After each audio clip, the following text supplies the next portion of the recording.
Hello everyone,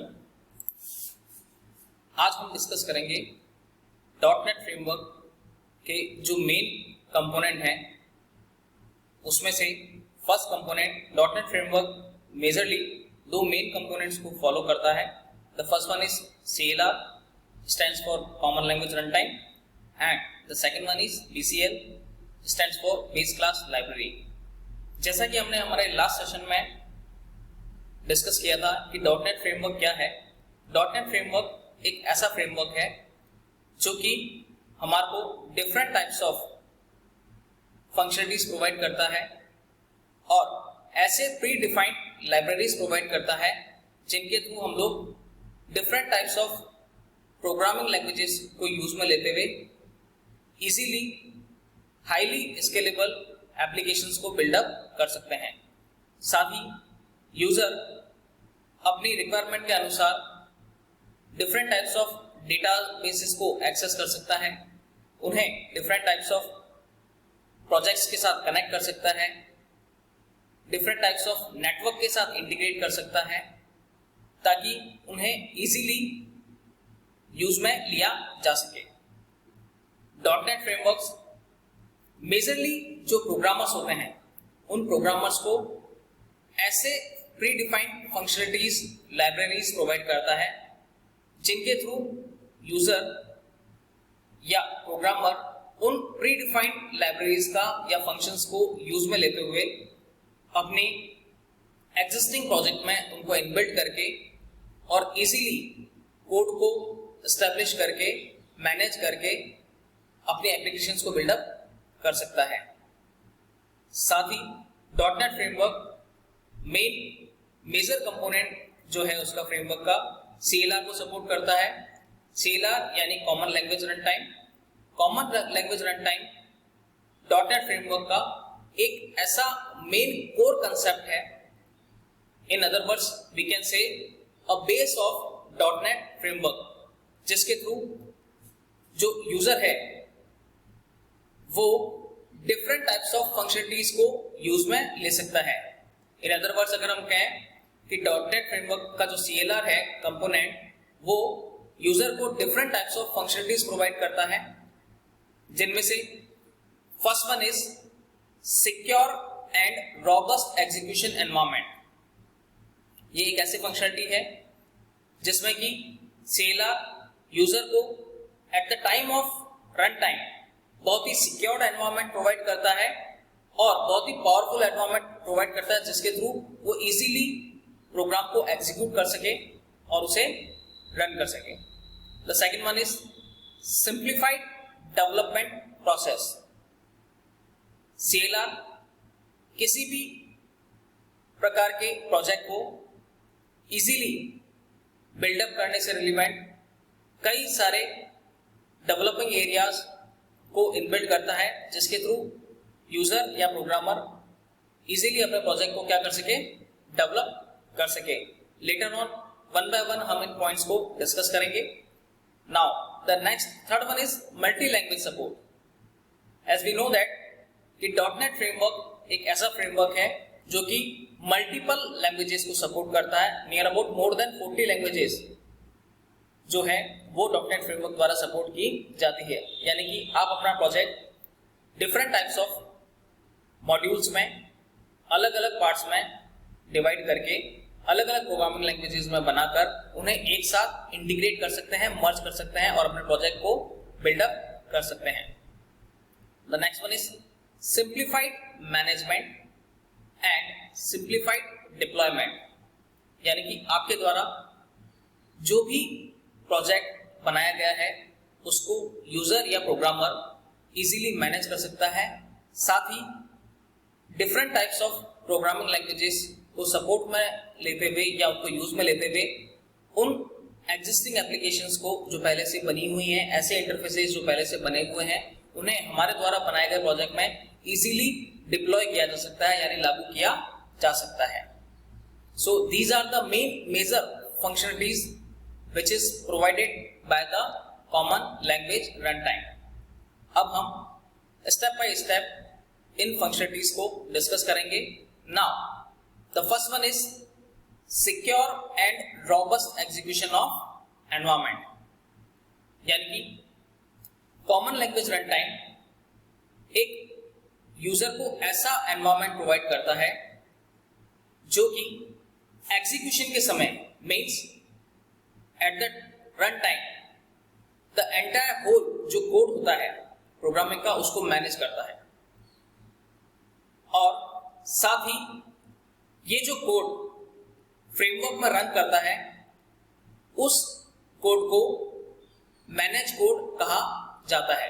in other words we can say a manage code, ऐसा code जो framework के अंदर run करता है उसे हम लोग मैनेज कोड कहते हैं। और ये जो मैनेज कोड होता है, ये manage code common language run time द्वारा जो भी रूल्स और रेगुलेशंस बनाए हुए होते हैं उन रूल्स और रेगुलेशंस को फॉलो करते हुए ही रन करता है। साथ ही मैनेज कोड का मेन वे ऑफ वर्किंग ये है कि मैनेज कोड उन्हीं नेसेसरी डेटा को सीएलआर को सप्लाई करता है या सीएलआर को प्रोवाइड करता है जब उनकी रिक्वायरमेंट होती है। मीन्स यूजर को या प्रोग्रामर को जिस समय डेटा की रिक्वायरमेंट हो तो manage code eight the time of run time उसी डेटा को उसी समय उसको प्रोवाइड करता है। और सीएलआर द्वारा ये जो मेमोरी का जो मैनेजमेंट होता है, क्रॉस लैंग्वेज इंटीग्रेशन होता है, कोड को एक्सेस करना, सिक्योरिटी को एक्सेस करना, सिक्योरिटी प्रोवाइड करना, साथ ही साथ automatic life time of control of object, उन सभी सर्विसेज को मैनेज कोड के द्वारा ही प्रोवाइड की जाती हैं। यानी कि जब सिक्योरिटी प्रोवाइड करनी हो या डेटा को कोड को एक्सेस करना हो, उन्हें इंटीग्रेट करना हो, ये सारी की सारी फंक्शनलिटी जो है वो मैनेज कोड के थ्रू प्रोवाइड की जाती है। मैनेज कोड क्या है? मैनेज कोड जो होता है वो MSIL पर बेस्ड होता है। MSIL stands for Microsoft intermediate language. ये क्या है? MSIL इटसेल्फ एक ऐसी लैंग्वेज है जो कि .NET के द्वारा प्रोवाइड की गई सारी की सारी जो प्रोग्रामिंग लैंग्वेज होती है, जैसे कि अभी हम लोगों ने डिस्कस किया था कि .NET framework near about 40 programming languages को जो है सपोर्ट करता है। और ये जो सारी प्रोग्रामिंग लैंग्वेजेस हैं, ये सभी programming languages under the MSIL he work करती हैं। यानी कि माइक्रोसॉफ्ट इंटरमीडिएट लैंग्वेज अपने आप में एक ऐसी लैंग्वेज है जो कि इन सारी की सारी प्रोग्रामिंग लैंग्वेजेस को एक साथ क्या करती है? कंपाइल करती है और एक साथ यूजर की रिक्वायरमेंट के अकॉर्डिंग उन्हें प्रोसेस करती हैं। और ये जो कंपाइलेशन प्रोसेस होता है, ये कंपाइलेशन जो प्रोसेस अपने आप में जस्ट इन टाइम, जैसे कि हम लोग शॉर्ट फॉर्म में कहते हैं JIT, just in time compilation process कहलाता है। और ये just in time compilation process वो प्रोसेस है, जैसे कि इसके नाम से ही विदित है, जस्ट इन टाइम। जब हमें कोड की रिक्वायरमेंट होगी या जिस समय हमें उन्हें कोड को कंपाइल करना होगा, उसी समय उसी दौरान जस्ट इन टाइम उसी समय ये अकर होगा और अकर होने के बाद में ये जो कोड है एप्लीकेशन के द्वारा यूज किया जा सकेगा। यानी कि जिस समय प्रोग्रामर को या कोड की रिक्वायरमेंट होगी उसी समय वो कोड कंपाइल होगा और कंपाइल होकर एप्लीकेशन उस कोड को यूज में ले सकेगी। तो ये MSIL जो है वो मेन, ये भी बहुत अच्छा कंसेप्ट है VB.NET फ्रेमवर्क का कि entire whole programming languages will be managed और compiled by the MSIL। Means just in time compiler ये अलाउ करता है कि जो भी एप्लीकेशन का पार्ट है उसको उसी समय एग्जीक्यूट किया जा सके जब उसकी रिक्वायरमेंट हो, अननेसेसरी कोड को कैरी नहीं करता है। और साथ ही साथ ये जो पोर्टेबल एग्जीक्यूटेबल फाइल्स होती हैं, यानी कि ऐसी फाइल्स जो ऑलरेडी एग्जीक्यूटेबल फॉर्मेट में है, जो ऑलरेडी .exe फॉर्मेट में है, उन्हें कंपाइल नहीं करता है। So it's all over about secure and robust execution of environment.